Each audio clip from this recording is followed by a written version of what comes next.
20 anyos na estudyante patay matapos daw bugbugin ng mga hindi pa nakikilalang sospek sa Dagupan City.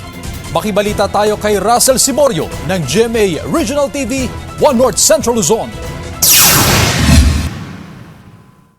Patay ang 20 anyos sa si Ronald Pescador, residente ng Barangay Mayombo, Dagupan City, matapos umanong bugbugin ng mga hindi pa nakikilalang suspect. Kwento ng ina ng biktima, gabi ng August 26 nang magpaalam ang biktima na dumalo sa birthday party ng kaibigan sakay ng motorsiklo. Kanya, nak, uwi ka na, nak, dahan-dahan ka lang at madulas ang kalsada, sabi ko. Opo, mapauwi na ako, ma, hindi naman ako nakainom, sabi niya. Around 11. Bigla pong may tumawag sa akin, ate-ate yung anak niyo po nandun sa sabi niya. May mga sugat sa ulo at katawan ng biktima nang datna ng kanyang pamilya.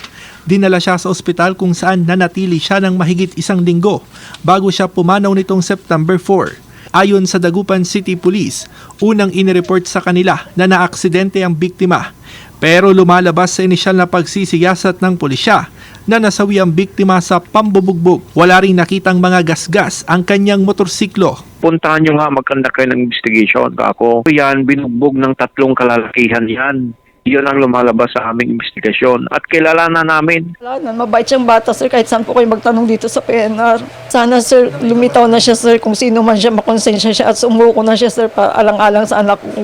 Third-year criminology student si Ronald at matayog daw ang pangarap niya sa buhay. Nananawagan ng hustisya ang mga kaanak ng biktima. Parang hindi namin kaya na wala siya, tapos ganun ang ginawa nila sa kapatid ko.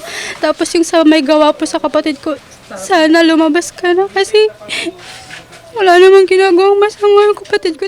Mula sa GMA Regional TV 1 North Central Luzon, Russell Simorio nagbabalita para sa GMA Integrated News.